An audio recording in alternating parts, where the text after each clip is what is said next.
Greetings, everyone. Welcome to the African Exodus show. I'm your host, Tierney Cherie, here to you with a new video. Before we get started on today's subject, I want to remind you, if you have not already, please do add yourself to my Telegram channel. Telegram is where I update people on videos I post or anything I just want to share with the community. You could follow there if you want to stay connected outside of YouTube. Today we're going to continue our discussion on Freemasonry and the roots of Freemasonry in America. Also about what things that they've been involved in since their creation of this American Republic. Just for review for last week, we spoke last week about Sir Francis Bacon, who is said to be the true founder of America. And the reason they founded it was not so that they can have a country based on freedom and justice and equality. All these great things we're told. The true agenda behind it was a new Atlantis. Atlantis being this place where men were gods and they were guided by reason. This is the things that they were talking about. And so America was supposed to be the place that was going to create the empire that was going to be what we know as the New World Order. So today we're going to continue talking about them. The Freemasons, what exactly was their plan when they created this republic, how things have unfolded since their initial plan, and we'll just ask the question, have they succeeded in their mission? So let's talk about the Bavarian Illuminati and the founders.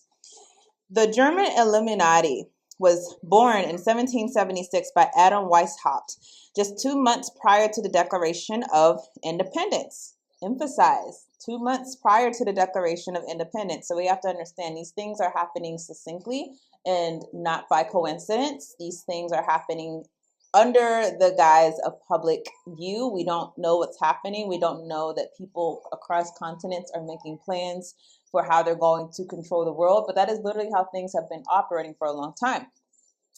Weishaupt was the son of a Jewish rabbi. He became a Jesuit priest prior to becoming an atheist, before becoming a Satanist. I want to repeat that again. So he started off the son of a Jewish rabbi, then he became a Jesuit priest, Jesuits are Catholic, prior to becoming an atheist, and then becoming a Satanist. He studied in France, where he met Robespierre, the future leader of the bloody French Revolution. Weishaupt was also a student of Lucian's mysterious Pythagoras, the Kabbalah, the Keys of Solomon, and performed occult rituals. In 1773, Weishaupt held a meeting with banker, master of usury, and insider trader Meyer Ashmel Rothschild to decide world revolution.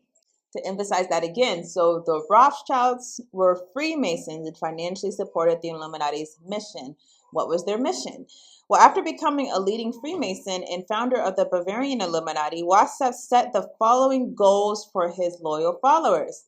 Number 1, abolish all ordered government. Number 2, abolition of private property. Number 3, abolition of inheritance. Number 4, abolition of patriotism. Number 5, abolition of all religion. Number 6, abolition of family and marriage. Number 7, the creation of one world government.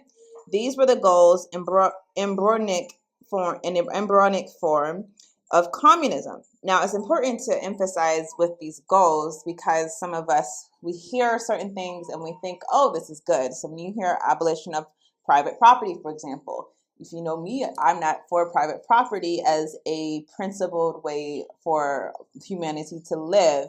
However, in this system that we live in under a world government that's trying to seize private property, we have to understand that at this particular point, it's a necessary evil for our people to own. Otherwise, we will be forced into a system where none of us have. Now, as far as private property, the reason why they want to abolish private property is not because they want to have the world be distributed evenly. It's because they want all of the world to be controlled. They want you to be unable to live off of your own land. You have to instead live off of their land. They want you to be unable to have your own place that you can raise your family because they want to be the ones to deal with your family. As they said, they also want to do away with family and marriage. They want you to be unable to educate your children, to be on your own. Instead, you're going to be following a singular world order that's going to tell you what to do, what to say, what is right, what is wrong, what to eat. That's what they want. Believe it or not, people actually, this is the goal of the New World Order. whenever you read the writings of people who created things like the United Nations, you understand that this is something they've been talking about for a long time. So don't get distracted by something that might sound good to you, because an abolition of inheritance might sound good to you, but when you understand the reason behind it, then you can understand why that might not be the best thing for our entire world to undergo. Something key: Weishaupt instructed the Illuminati to act in secret. He took pride in deceiving Christians and other goodwill to joining his order. It hasn't changed. Hager provides great detail of Benjamin Franklin's meeting with the Illuminati and his viewing of the Great Seal. The Great Seal on the United States dollar. As I said, we have to do a video just talking about that, talking about the US dollar, but the Great Seal, obviously a pyramid, obviously a Masonic symbol, as well as the words. The Great Seal was designed by Weishaupt and would later be placed on the $1 bill by Freemason U.S. President Franklin Roosevelt. So let's just draw parallels right now. So Weishaupt, founder of the Bavarian Illuminati. That dollar you have in your pocket, if you have one in your pocket, take it out. That symbol was created by the founder of the Illuminati. And nothing's suspicious here, right? So to go on, Hager states that Thomas Jefferson, John Adams, and Benjamin Franklin adopted the Illuminati's ideals while in France in 1784 and to negotiate a treaty with France. Significant evidence reveals Benjamin Franklin, your beloved Benjamin Franklin, who we learned was the one who found out about electricity, all these wonderful things, right? He was a Satanist. Franklin was also a member of the Hellfire Club. You might remember them having a Hellfire Club in the movie Stranger Things. This is what that was based off of. It's a secret society that conducted black masses and orgies. Additionally, in 1998, workmen restoring Franklin's London home dug up the remains of 6 children and 4 adults hidden below the home.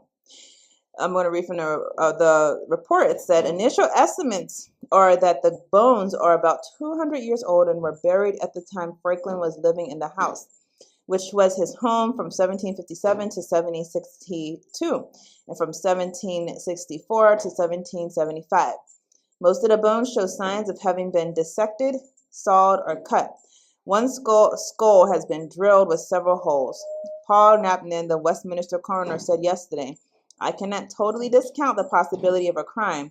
There's a possibility that I might have to hold an inquest.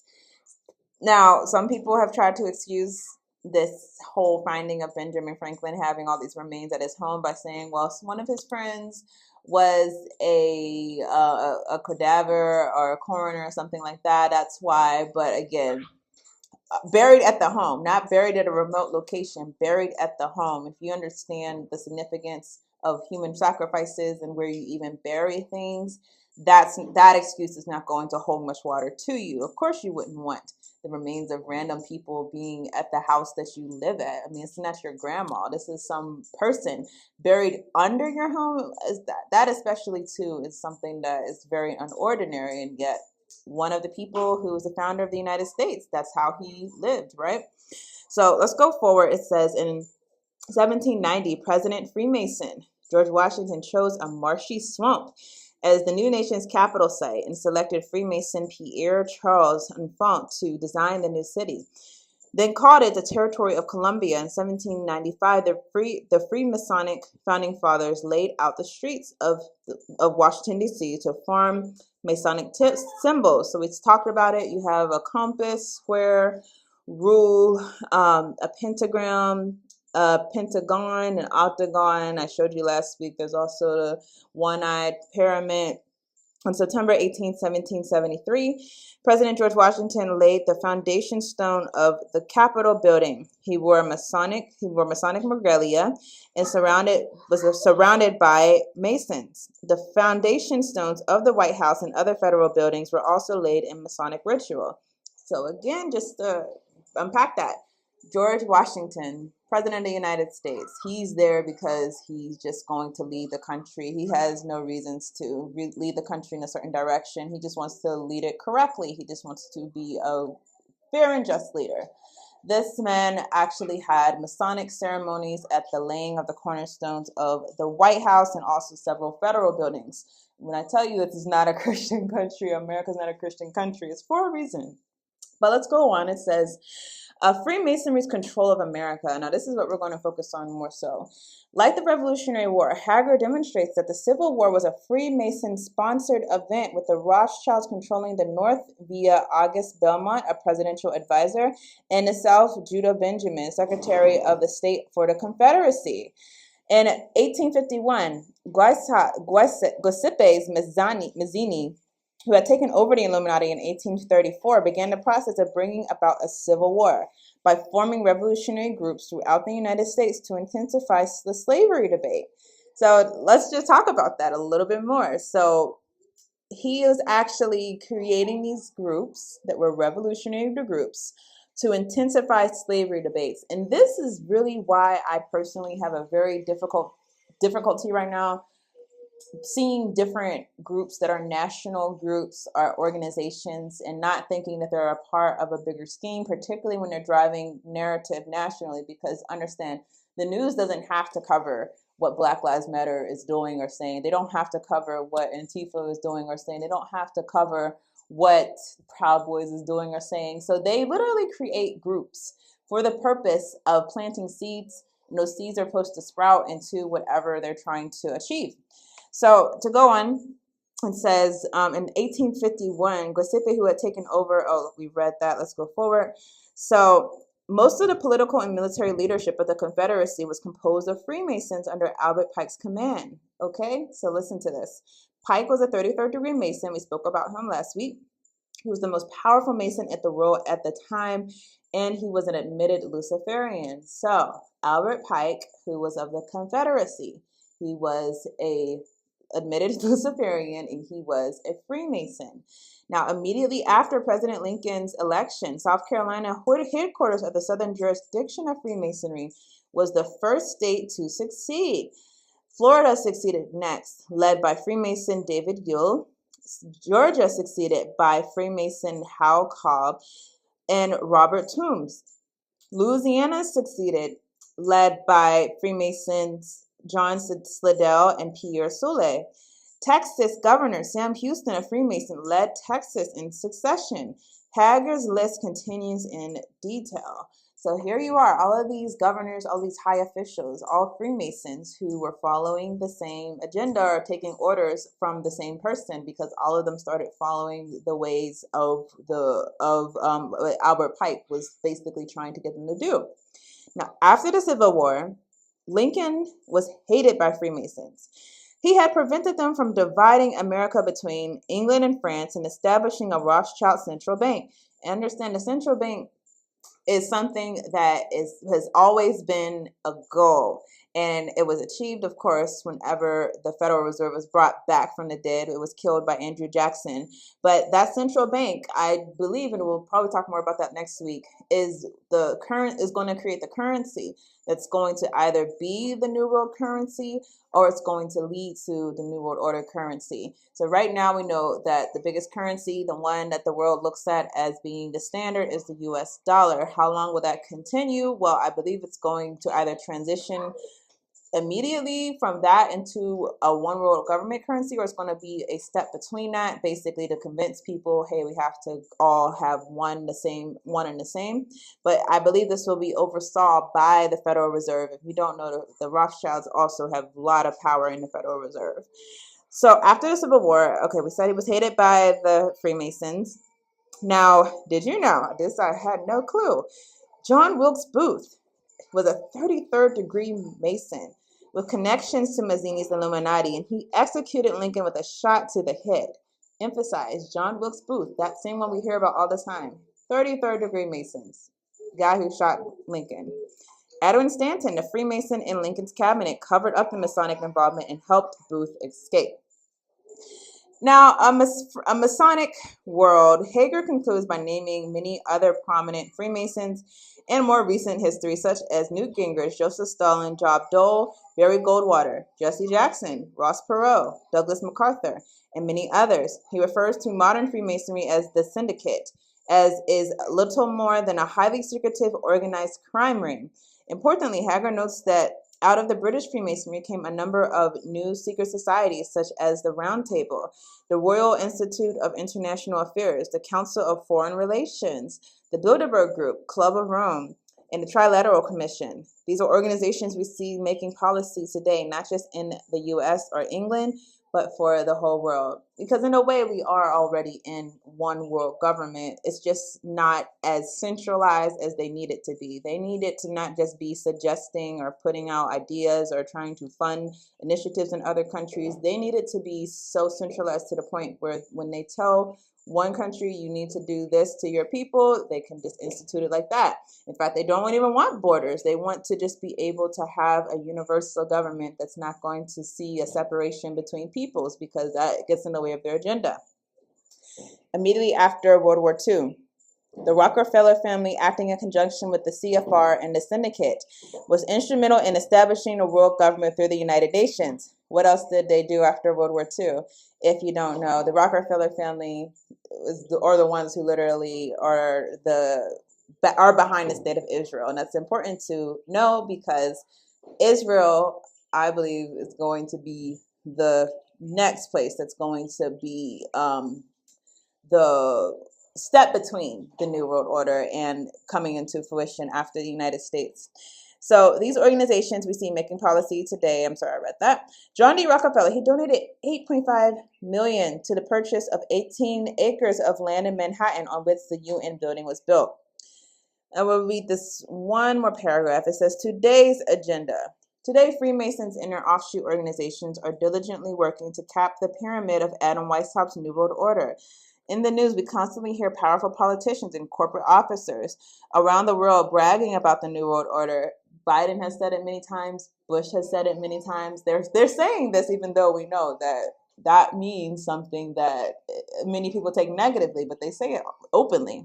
Unfortunately, the Democratic Republic that we learned about in government training camps, public schools, the United States of America, with few exceptions, is largely a myth of legend. If you doubt this, simply look at the confidence in Congress's ratings. How is it that they have 10% ratings and yet they're still in office? Congress does not represent the people of America, and many of us continuously prove ourselves fools by supporting Democrats and Republicans in rigged elections. I encourage you not to do so. So some big takeaways from this, and let's just have a little discussion. Obviously, number one, Bavarian Illuminati had a very strong presence in America from its inception, just like Sir Francis Bacon. So that means that we have to look at the goals of these people, all of the goals. How close are we to achieving that goal? Because that's what's going to be what leads to the new Atlantis for these people. Achieving a society where all of these divisions are no longer relevant. And again, it sounds good when you're talking about global citizen, things like that. But when you understand what's behind it, it's supposed to sound good and it's going to look good in the beginning, I do believe. But at some point, it's going to turn. You're going to realize that you've entered into a system that has complete and domineering control over every single life of every single human being. Other thing I want to emphasize is the connections in the Confederacy and the Civil War.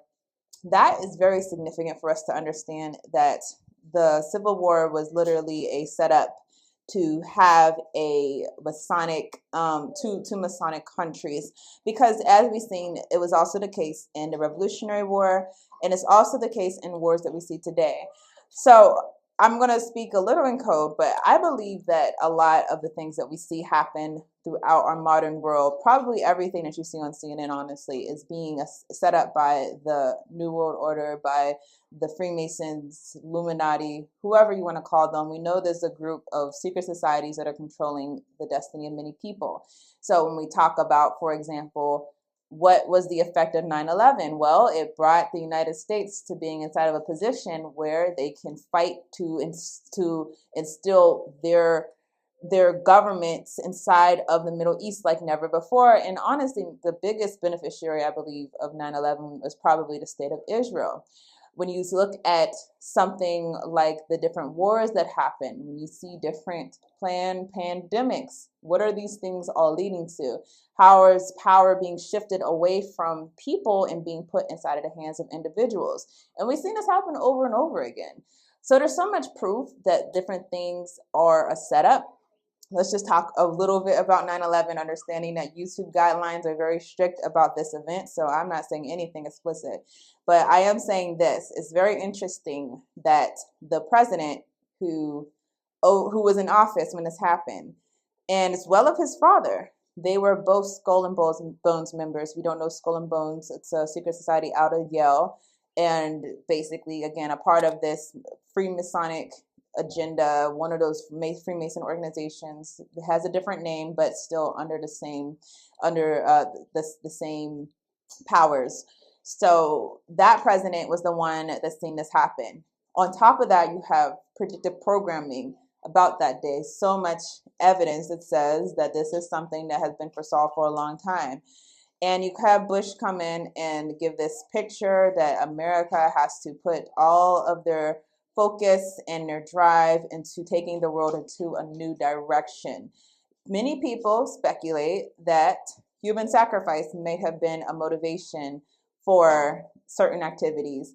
Many people speculate that not just sacrifice, but moving the world closer to, again, that one world government might have been the motivation for those activities. Certain things that we can see were setups very clearly, because if you just look at the overwhelming evidence of things that happened on said day, such as planes disappearing, such as buildings collapsing on their own, such as planes, disappearing into a building without any footage. So certain things, your common sense tells you that's just not quite right. And as such, you should not believe it if your common sense isn't having peace with the situation. So understand there's a lot of evidence that these things were done on purpose, were done for reasons. We won't ever fully know the fullness of it, probably until the Most High reveals it. But it's important to know that these people are in the business of creating conflicts to instill order in the world. They basically see order out of conflict as being the most effective weapon of achieving their world regime, their one world regime. So that's what we have for this video. I hope you all learned something. Thank you all who support this channel, whether you support with views, whether you support with donations. I appreciate you all. I thank you all, and I will see you all in the next video. What is it revolting against? The power structure. The American power structure? No. The French power structure? No. The English power structure? No. Then what power structure? An international Western power structure. My mother had an expression, out of everything terrible, something good will come if you look hard enough for it. I think this presents us with some significant opportunities to make some real changes. We are at an inflection point, I believe, in the world economy. Not just the world economy, in the world. It occurs every 3 or 4 generations. As one of the top military people said to me in a secure meeting the other day, 60 million people died between 1900 and 1946. And since then, we established a liberal world order, and that hadn't happened in a long while. A lot of people dying, but nowhere near the chaos. And now is a time when things are shifting. There's going to be a new world order out there. There's going to be a new world order out there. And we've got to lead it. We've got to unite the rest of the free world in doing it. So anyway, I'm going to hush up, Mary, fire away. The COVID-19 crisis has shown us that our old systems are not fit anymore for the 21st century. It has laid bare the fundamental lack of social cohesion, fairness, inclusion, and equality. In short, we need a great reset.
this is an historic moment.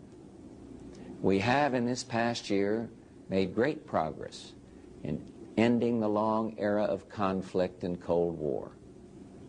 We have before us the opportunity to forge for ourselves and for future generations a new world order, a world where the rule of law, not the law of the jungle, governs the conduct of nations.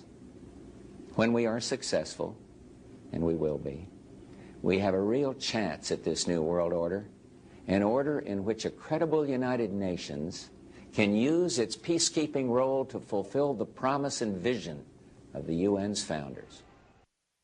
The US presidential motorcade arrives at the United Nations, passing the ever-present groups of demonstrators assembled on the other side of the road.